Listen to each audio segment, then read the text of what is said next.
All right, high rollers, very excited to be joined today by an old friend and a damn good dart player. One of the best in the United States, a four-time national champ. He's won tournaments, both singles and doubles, from coast to coast, including the Las Vegas Open, the USA Darts Classic. In 2013, he won the North American PDC Championship, 501 singles title, and just this past year got some good TV time when he semi-finaled the North American Championship. Plays both soft tip and steel tip. Recently back from England in the epic grind that is PDC QSchool. The Great White Shark, Chris White, welcome to the show, man. Thanks for being our high roller today. Hey Derek, how you doing? Long time. Yeah, it's been a long time, man. I got great memories from our teenage years playing darts. We had some good times, didn't we? We sure did. Yeah, it was a good era back then. It definitely was. All right, before we talk about QSchool, I got to ask you about darts in the United States right now. You're from the Bay Area. Darts in North America, the game's grown significantly over the years. It's so big in the United Kingdom, big in Germany with the PDC. Where is the game on this side of the pond these days? I mean, I know you got the CDC, but how's it doing in North America? We're trying. You know, we kind of dropped the ball in the past with the PDC coming over here and trying their best over here, and we just didn't support it. But they came back last year, and the fans came out, which was great. The dart players came out and played and supported it, which was great. So, like you mentioned, we have the championship dart circuit going, which is probably the closest thing we have in North America to a pro tour. So hopefully that'll continue to grow. They're doing a lot of great things, and we got four great guys behind that, putting in a lot of hard work. And if we can get out there and support that, and with the PDC coming back, I think the future is bright. Yeah, it was nice to see the PDC back, and it was a good tournament for you. You made the semifinals, you hit that brilliant 170 finish, and then you got to play Michael Van Gerwen. I mean, what was that whole experience like? That was a good weekend for you, right? Great weekend. It was extra special because I had the whole family there, but to be honest, I hadn't really practiced hard leading up to it. I just bought a new house. I was like crazy busy with that, and I just kind of went in with no real expectations, and probably about a week before, I just started hit the board a little bit, and they were going really good, and got to Vegas and continued to play well, and I was lucky enough to qualify on the very first qualifier.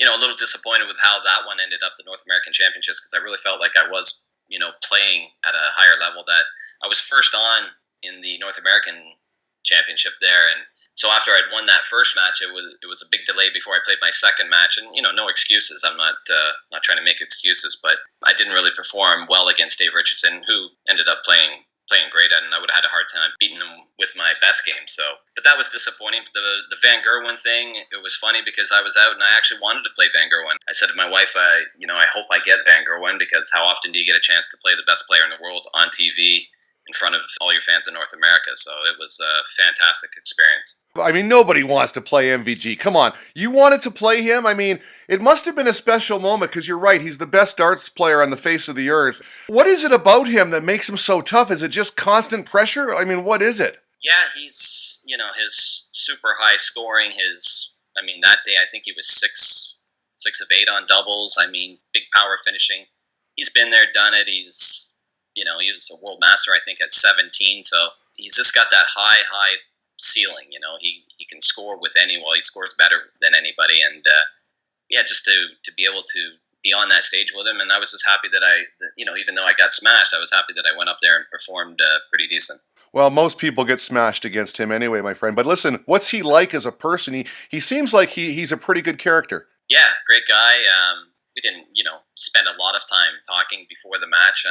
That's actually kind of what I was saying to him after the match. I kind of pulled him in and just said, thanks for the experience. And he was great afterwards. He took some pictures with me and my children. And it was super nice. Again, we're going to talk about QSchool, but on your Facebook page, I see you posted about the DPLA, Darts Players Los Angeles, that you're all in. You've also posted about the World Soft Tip Darts Championship schedule. You're big into the soft darts. You got a busy year ahead? Correct. So the DPLA, DP New York, DP Chicago, these are all kind of like feeder tours that kind of lead in or kind of like make the guys prepare for the CDC tour. So the same gentlemen pretty much that are running the CDC are also running these feeder tours. So anytime I can get out there and play these long format singles events, that's kind of where I want to be at this point in my career. I want to be playing those long formats.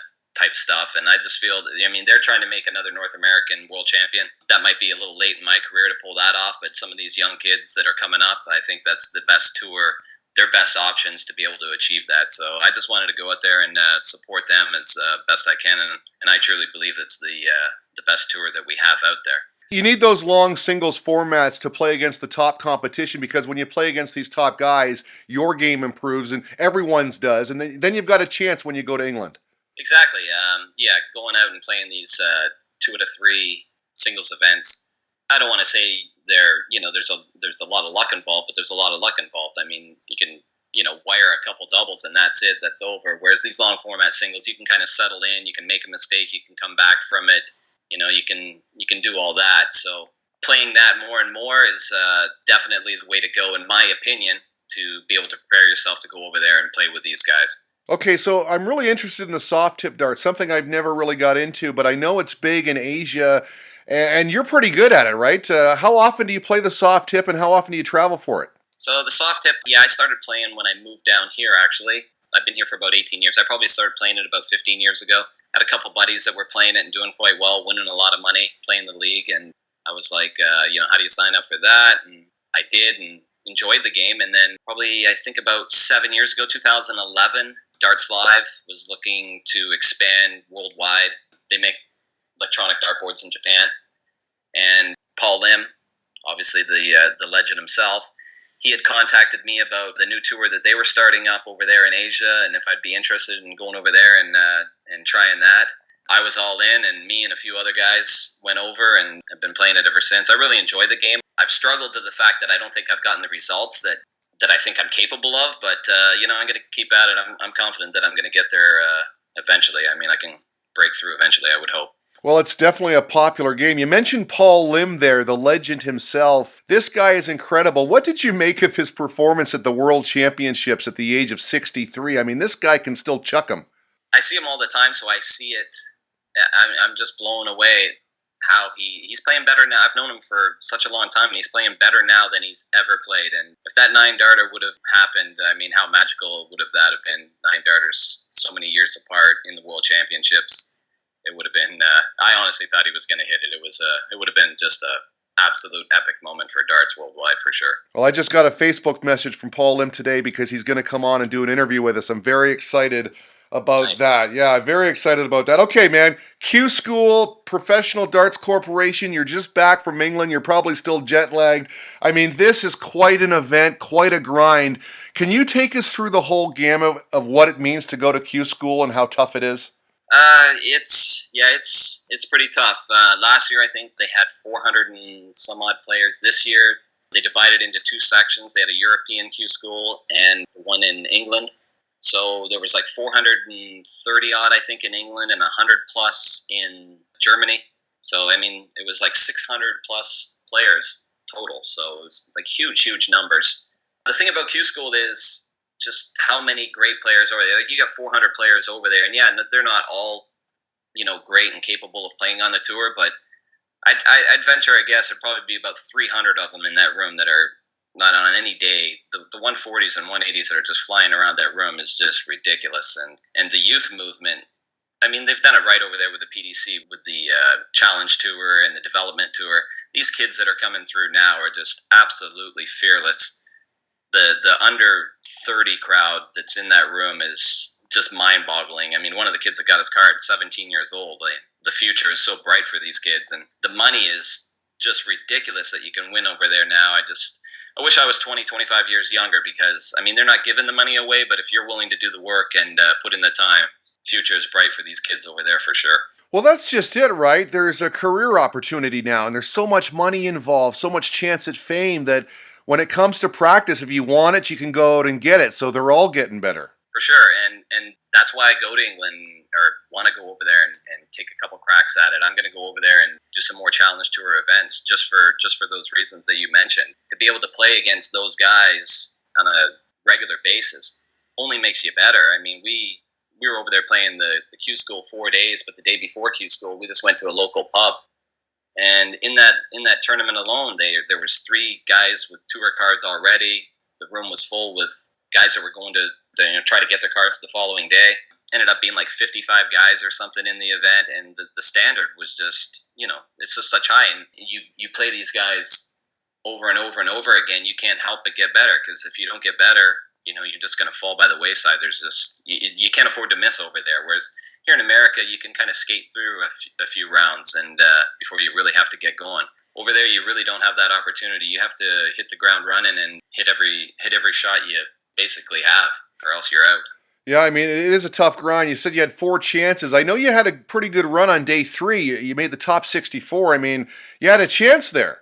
Yeah, it was day 1. Actually, I felt like I was playing my best, but just missed a couple opportunities. But yeah, it's you have to, every round is like a final over here in America. So and you have to win 7 rounds just to get your tour card. So it's definitely no easy feat, and so many guys in that room. I mean, you had BDO superstars, former Premier League players, a former world #1, all these kids that have no fear, world youth champions. Guys like Jeff Smith that was over there and played in, just won the World Cup and has been in the finals of 2 world championships. It was great to see one of our North Americans get a card. Dawson Marshall got a card, so that was nice to see. So, and he's a young kid. I mean, he's one of those under 25 guys that I'm talking about. 22 years old, I believe, and he's making the move over to England, and that's basically what you got to do. And so the future is going to be very bright for him, I believe. Yeah, it was nice to see that. And if he's going over there, we wish him luck, and hopefully he can break through at some point. You mentioned the 17-year-old. That's got to be Corey Cadby, right? I mean, what's the hoopla and the buzz on this guy? This guy is a character, but man, he's deadly. Cadby actually got his card the first day. I don't know how old he is. I think he's 19, 20 probably. But no, it was Bradley. Last name Bradley was the 17-year-old that got the card. But yeah, that Cadby, just another one of these up-and-coming, no fear, loads of talent kids. And I mean, he went in there and he talked the talk, and he did it. He told everybody that he wasn't going to be around for days 2, 3, and 4, and he wasn't. He went in there day 1, got his card. He walked in day 2 in his jeans and t-shirt, and that was the last we seen him. So, good luck to him. I think he's going to be a force in the PDC for a lot of years, and it's going to be fun to watch him, go back and forth with these top guys with the needle and stuff that he brings to the big stage. It's going to be fun to watch. Yeah, he definitely brings a lot of attitude. We talked before the interview about the state of darts worldwide right now. It's just so big everywhere. The fans are involved. They get right into it. When you went to England, did you experience that firsthand, just how popular the game's become? I mean, the game's always been popular over there. And during QSchool, you don't really get to experience it because it is a closed room. You're only allowed 1 guest in. You're not allowed that. Like, what you see at QSchool is not what you see on the TV with the yelling and the screaming. And, in the room, you're not even allowed to do that. You'll get warned and then fined for any outbursts and any of the such in QSchool. But, I mean, my first, I guess, thing with the whole popularity over there is when that Premier League started. I was over there watching John in the Premier League. And after the Premier League was over, we were just getting back to his room was just, crazy with the fans and stuff. And later that night we were going out for dinner, and it was like a couple blocks, and John's like, all right, let's get a cab. And I was like, really? You can't make it a couple blocks. Just joking with him, right? And he was like, no, because of the fans. I was like, give me a break, dude. We'll just walk it. And literally in that couple blocks, he probably got stopped 4 or 5 times for pictures and autographs and stuff. So it was definite eye-opener. A good Canadian right there, John Part. He's done well for himself, right? He's pretty good in that commentary box, isn't he? He does a great job. Yeah, he's done well. All right, man. Listen, you've done well too, my friend. Seems like you've got some great sponsors on your side. You've got Fit Flight, Shot Darts, A to Z Darts, Darts Live. Can you talk about these sponsors and how they help you out? Sure. I'm one of the fortunate ones. I've got some great sponsors, and I've built up an amazing relationship for many years. I've started with Shot in 2008, I believe, and they were really the first ones to help me get going and start playing the tour. And not long after that, Fit Flight came on board, and they're a Japanese company that wanted to break into the North American market. And I think I've been with them since 2011. So a lot of long-term relationships. Darts Live is obviously the Darts Live electronic dartboard company that we were talking about. So I'm a Darts Live official player. A to Z Darts is North America biggest online store there, and so if you need to get any of your dart supplies or any of that such, they're the place to go. And then in January, I just signed a new deal with Magic Man Sports Apparel. So they're coming out with all those nicely designed shirts that you see all over the TV. They'll be doing all those, and so look for big things from them in the future. Yeah, it's great to have that support. I was checking out those websites today, and your darts are nice, man. What are they, 20 grams? And you've got that great flight as well with the great white shark. Yeah, so Fifth Flight designed the that flight with the shark, and went to New Zealand a couple years ago, and that's my version 2 shot dart. I went over there and worked with the design team over there, and they were fabulous. The gentleman that I worked with, Glenn, he came up with a great idea to kind of design that dart after a shark, so we kind of like put the eyes on it and the fins and the gills and all that kind of stuff, so we kind of went for that theme, and then I added a couple things that I was looking for, and yeah, I couldn't be happier with how they came out. It was an amazing process to go through, and it was a really good time to go over there and see the factory, and just to see everybody behind on how that all goes down and how it all works. It was quite the experience, and I can't wait to go back, to be honest. How much do your soft tip darts weigh, and do you find a difference? How hard is it to adjust when you go from steel tip to soft tip? When I first started doing the soft tip, I was at that point I was throwing a 23-gram dart with a super long point, and then I was going to like a 16-gram soft tip dart. And yeah, the adjustment was definitely getting at me. But now I throw the exact same dart for both soft and steel. So I throw my 20-gram soft tip dart for both steel and soft. And then when I go to the steel tip tournament, I just put in the conversion point. So I recently designed a shark conversion point, and so I just change out the point, put in the steel tip point, play the steel, put in the soft, play the soft. So really no major adjustment now. It's just you're throwing from a couple inches further, but it's really nothing now that I've been doing it for so many years. Well, I know you're planning to go back to QSchool next year. I wish you all the best in 2018 at the dartboard. I know when you don't play darts, man, you like to get in the boat and go fishing. You like to kick some bass, right? What's this infinity that you have with bass fishing? It really is one of my big loves. I've just been doing it forever since I was a kid.